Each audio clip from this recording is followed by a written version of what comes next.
Hello students, कल हमने different orbital की ओवरलैपिंग के बारे में डिस्कस कर लिया था। आज हम बात करने जा रहे हैं स्ट्रेंथ ऑफ ओवरलैपिंग की। ठीक है, एक बात हमेशा ध्यान रखना भी, जितना ज्यादा एक्सटेंट ऑफ ओवरलैपिंग होगी, मतलब जितनी ज्यादा ओवरलैपिंग होगी आपका बॉन्ड उतना ही स्ट्रॉन्ग होगा। क्या मैं ऐसे लिख सकता हूं, ग्रेटर दी ओवरलैपिंग, ओवरलैपिंग को मैं OL से लिख रहा हूं भी शॉर्ट में, ग्रेटर दी ओवरलैपिंग ग्रेटर दी बॉन्ड स्ट्रेंथ। क्लियर है, आपका बॉन्ड उतना ही ज्यादा स्ट्रॉन्ग होगा जितनी ज्यादा ओवरलैपिंग होगी। यानी हम ये कह सकते हैं कि ओवरलैपिंग है वो डायरेक्टली प्रोपोर्शनल है बॉन्ड स्ट्रेंथ के। ठीक है, तो मैं इसको ऐसे भी लिख सकता हूं ना, स्ट्रेंथ ऑफ ओवरलैपिंग है, या फिर हम क्या कहेंगे, strength of chemical bond.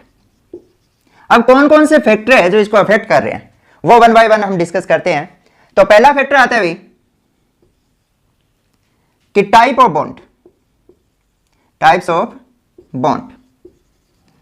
Types of bond आपके दो तरह के बताए थे मैंने, एक तो एक्सियल यानी कोएक्सियल बोला था, एक होते हैं आपके कोलैटरल। इसे कोएक्सियल लिख लो चाहे। तो कोएक्सियल बॉन्ड कौन सा था आपका, सिग्मा, और कोलैटरल में कौन सा था आपका, डेल्टा एंड पाई बॉन्ड। ठीक है, आपसे कंपैरिजन करवा ले कि सिग्मा, डेल्टा और पाई बॉन्ड में से स्ट्रॉन्ग बॉन्ड कौन सा होगा। आपको पता ही है हेड टू हेड ओवरलैपिंग हो रही है, तो मतलब ज्यादा एक्सटेंट ऑफ ओवरलैपिंग हो रही है वहां पे, तो वो बॉन्ड स्ट्रॉन्ग होगा। सिग्मा के बाद में कौन सा होगा, डेल्टा, और सबसे वीक बॉन्ड कौन सा होगा, पाई बॉन्ड। ठीक है, तो कैसे इसको एक्सप्लेन कर सकते हैं अभी हम। मान लो कि ये आपका पी ऑर्बिटल है और यह इस तरह से हेड टू हेड ओवरलैप करके सिग्मा बॉन्ड बना रहा है। यह इसका न्यूक्लियस है और यह इसका न्यूक्लियस है, दो एटम के पी ऑर्बिटल आपस में ओवरलैप कर रहे हैं ना। ठीक है, अब देखो इस न्यूक्लियस से इन इलेक्ट्रॉन के डिस्टेंस को मैंने माना x। ठीक है, इस न्यूक्लियस से इलेक्ट्रॉन का डिस्टेंस क्या माना है मैंने, आपको दिखाई दे रहा होगा, x माना है। ठीक है, दूसरा मैंने ये मान लिया, ये मान लो कि ये आपका pz ऑर्बिटल है, दूसरा ये वाला px है, इसके परपेंडिकुलर होगा ना, ये वाला आपका px है। ठीक है, अब ये साइड बाय ओवरलैपिंग करके कौन सा बॉन्ड बनाएंगे, पाई बॉन्ड बनाएंगे। अब इस न्यूक्लियस से इन इलेक्ट्रॉन का डिस्टेंस माना मैंने y। ठीक है, अब x और y की डिस्टेंस कंपेयर करो, दोनों डिस्टेंस आप कंपेयर करोगे तो क्या होगा, x है वो लेस देन y होगा। ठीक है, यानी ये इलेक्ट्रॉन न्यूक्लियस से ज्यादा दूर है एज कंपेयर टू दिस। अब आपको पता है जैसे जैसे डिस्टेंस बढ़ता जाता है न्यूक्लियस की अट्रैक्शन क्या होगी, डिक्रीज होती जाएगी। तो सबसे स्ट्रॉन्ग अट्रैक्शन कहां थी, यहां थी, और डिस्टेंस बढ़ गया तो यहां वीक हो गई। तो मतलब इस यहां जो बॉन्ड बनेगा वो स्ट्रॉन्ग होगा और इन इलेक्ट्रॉन क्लाउड के द्वारा जो बॉन्ड बनेगा वो क्या होगा, वीक होगा। तो यहां कौन सा बॉन्ड बन रहा है, पाई, और यहां कौन सा बन रहा है, सिग्मा। सिग्मा स्ट्रॉन्ग है, पाई वीक है। दूसरा आप ऐसे समझ सकते हो कि न्यूक्लियस और न्यूक्लियस के बीच में क्या होती है, रिपल्सन होती है। ठीक है, अब ये क्या कर रहे हैं, ये इलेक्ट्रॉन इन दोनों न्यूक्लियस के बीच में है, तो मतलब उनकी रिपल्सन को क्या कर रहे हैं, कम कर रहे हैं। ठीक है, तो दूसरा ये क्या होते हैं, above the plane and below the plane है। तो इस रिपल्सन को, न्यूक्लियस न्यूक्लियस की रिपल्सन को कम करने की इनकी टेंडेंसी क्या होगी, इनके कंपेयर में कम होगी। मतलब ये ज्यादा मतलब रिपल्सन को कम कर रहे हैं और ये इनके कंपेयर में रिपल्सन को कम कम कर रहे हैं। समझ आ गया होगा, तो मतलब यह बॉन्ड स्ट्रॉन्ग होगा। ठीक है, यानी ये हम ये कह लेंगे कि they perfectly decrease the repulsion between the nucleus.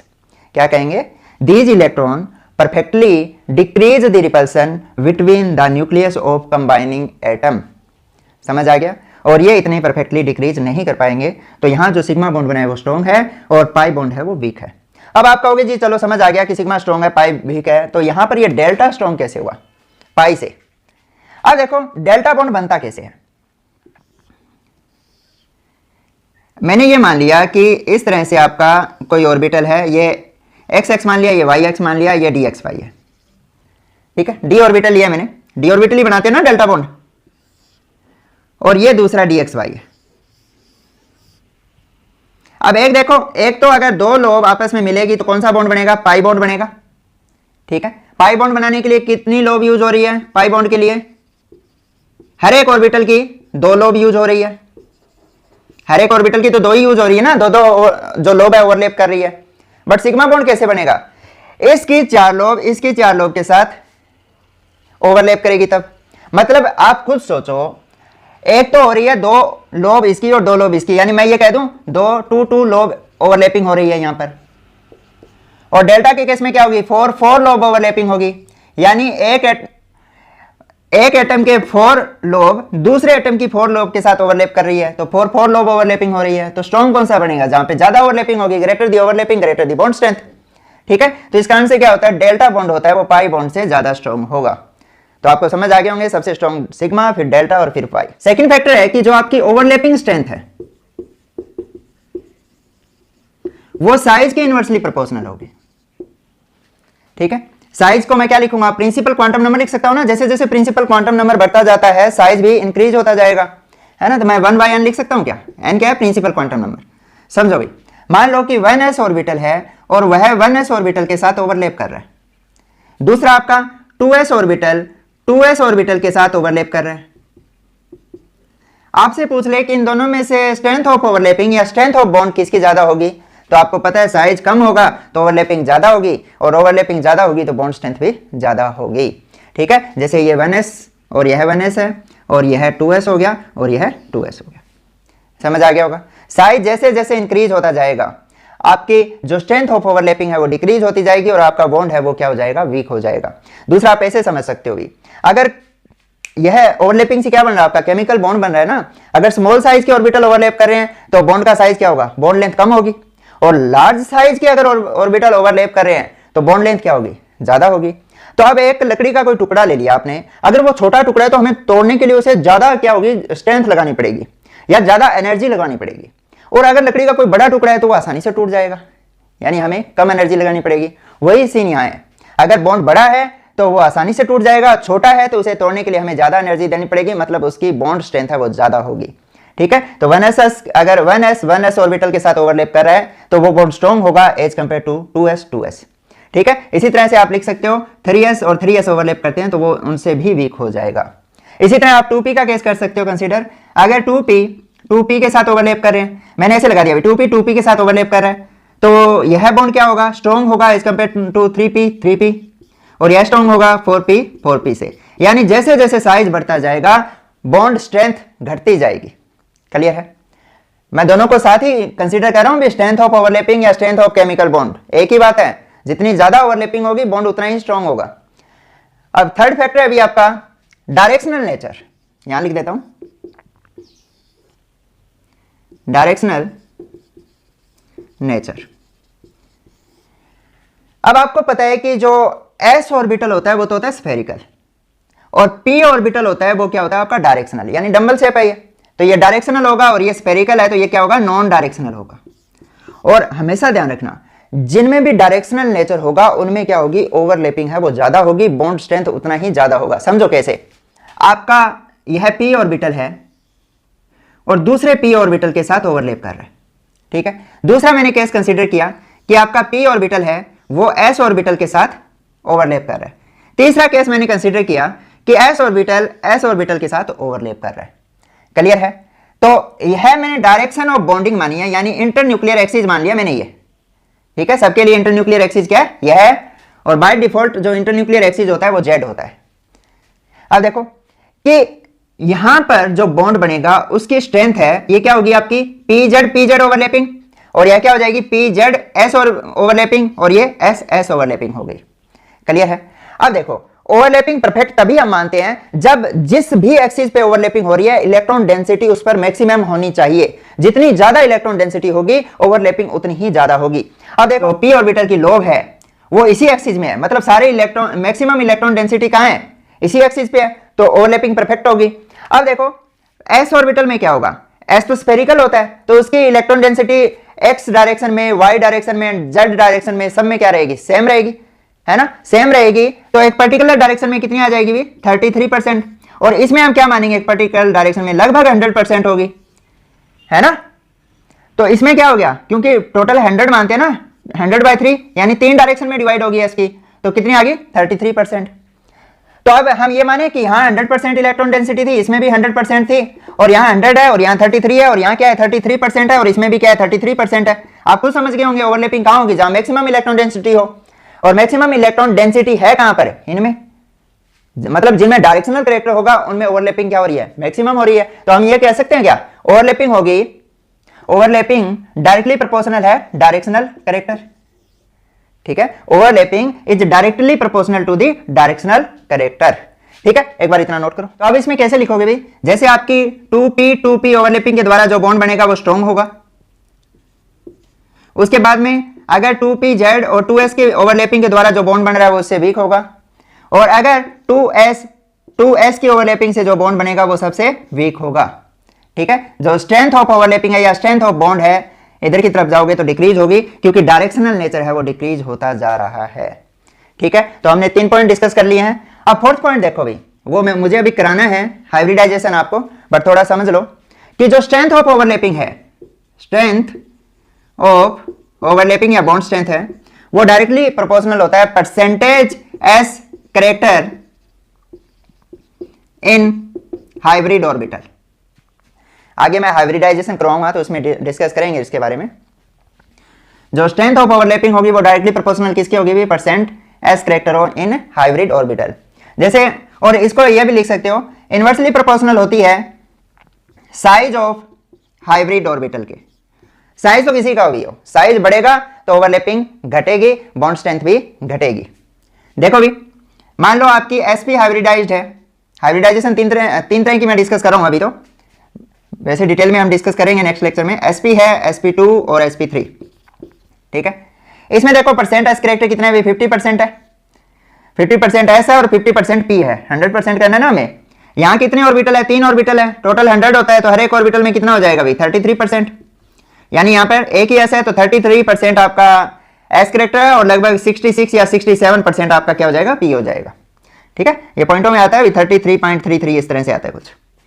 अब देखो यहाँ पर क्या होगा, 4 ऑर्बिटल है, 100 बाई क्या हो जाएंगे, 4 हो जाएंगे, कितना आ जाएगा 25। यानी एस कैरेक्टर कितना है यहाँ पर 25% है, और 75% क्या आपका पी कैरेक्टर है।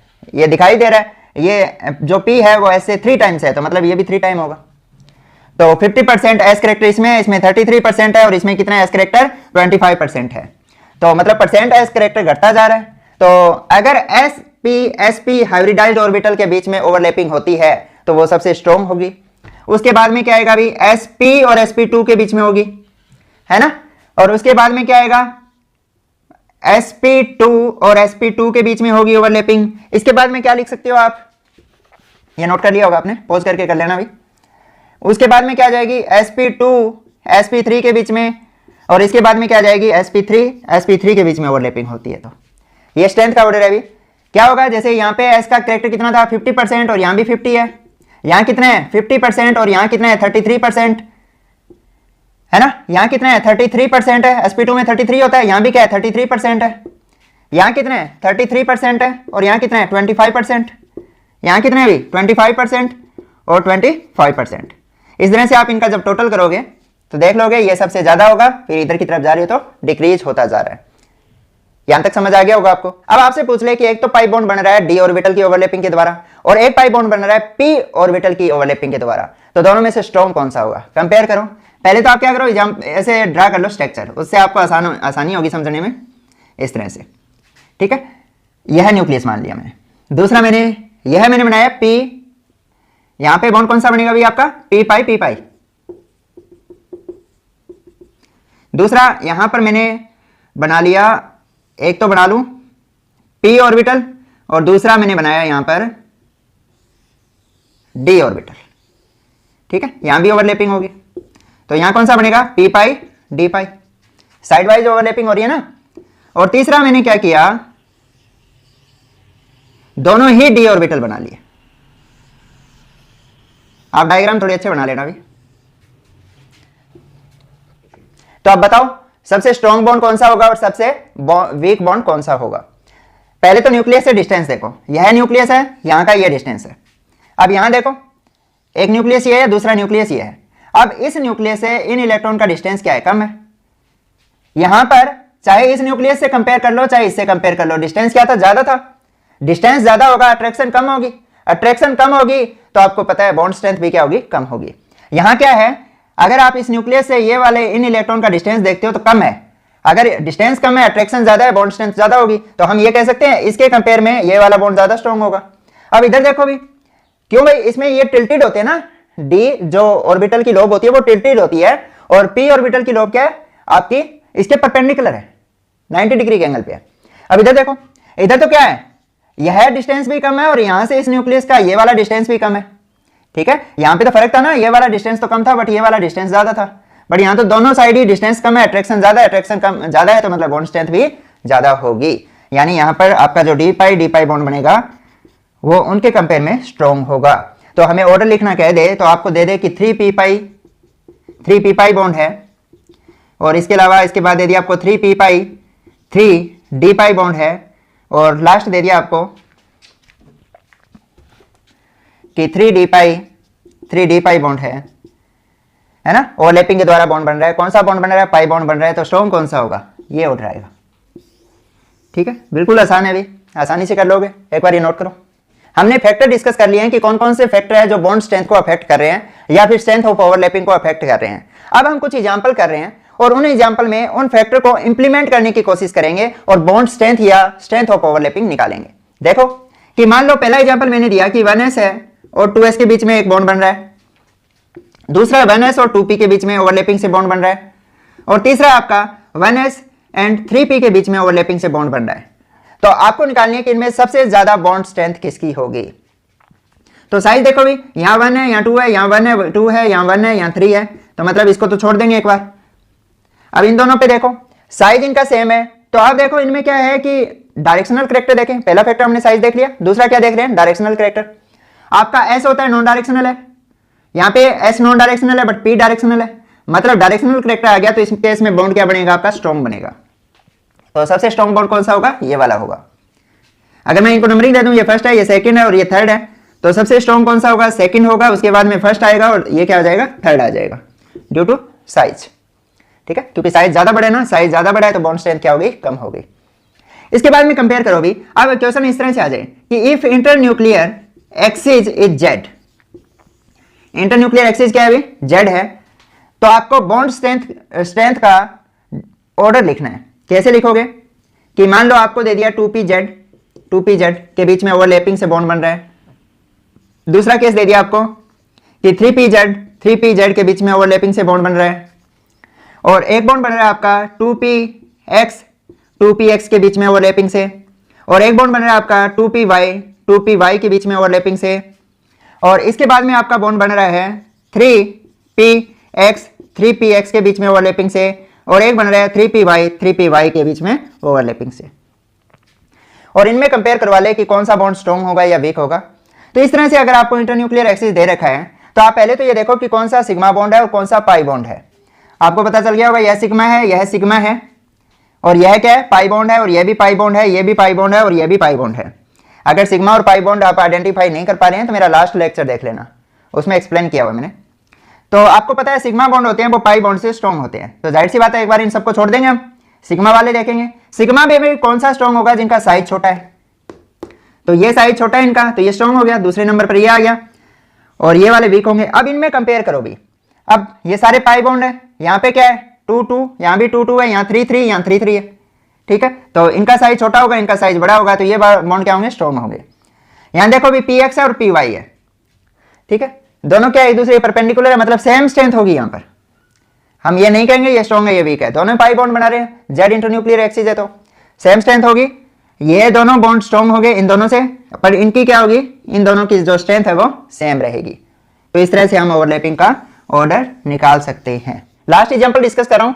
मान लो कि मैंने इंटरन्यूक्लियर एक्सिस ले लिया, जेड है, और बॉन्ड बन रहा है आपका 3p जेड के बीच में ओवरलैपिंग से, दूसरा बॉन्ड आपका बन रहा है 3pz एंड 3s के बीच में ओवरलैपिंग से, और तीसरा बॉन्ड बन रहा है 3s के बीच में ओवरलैपिंग से। जो चौथा बॉन्ड है आपका बन रहा है 3dx2y2 एंड 3dx2y2 के बीच में ओवरलैपिंग से, ठीक है। इसके बाद में एक बॉन्ड बन रहा है आपका 3dxy के बीच में ओवरलैपिंग से, ठीक है। एक बॉन्ड आपका ये मान लो कि आपका बॉन्ड बन रहा है 3xy 3px के बीच में ओवरलैपिंग से, ठीक है। और एक बॉन्ड ये मान लो कि आपका बॉन्ड बन रहा है 3xy 3py के बीच में ओवरलैपिंग से, ठीक है। अब आपसे बॉन्ड स्ट्रेंथ कंपेयर करवा ले कि सबसे स्ट्रॉन्ग बॉन्ड कहां बनेगा और सबसे वीक बॉन्ड कहां बनेगा। तो पहले तो आप क्या निकालोगे, इनमें कौन सिग्मा बना रहा है, कौन पाई बना रहा है, वो देखो। ये वाले सिग्मा बॉन्ड बनाएंगे, ये वाला भी सिग्मा होगा, यह भी सिग्मा होगा। यहां क्या होगा भाई, अब देखो एक्स और वाई है, यहां पर और x कौन सा दे दिया, z दे दिया, तीसरा ही दे दिया, तो मतलब यहाँ बॉन्ड कौन बनेगा, डेल्टा। और यहाँ भी कौन सा बॉन्ड बनेगा, डेल्टा। और यहाँ कौन सा बॉन्ड बनेगा, अभी यहाँ बॉन्ड बनेगा आपका पाई, और यहाँ भी बॉन्ड कौन सा बनेगा आपका, सॉरी ये पी एक्स कर लेना अभी, यहाँ भी बॉन्ड कौन सा बनेगा आपका, पाई बनेगा। क्लियर है।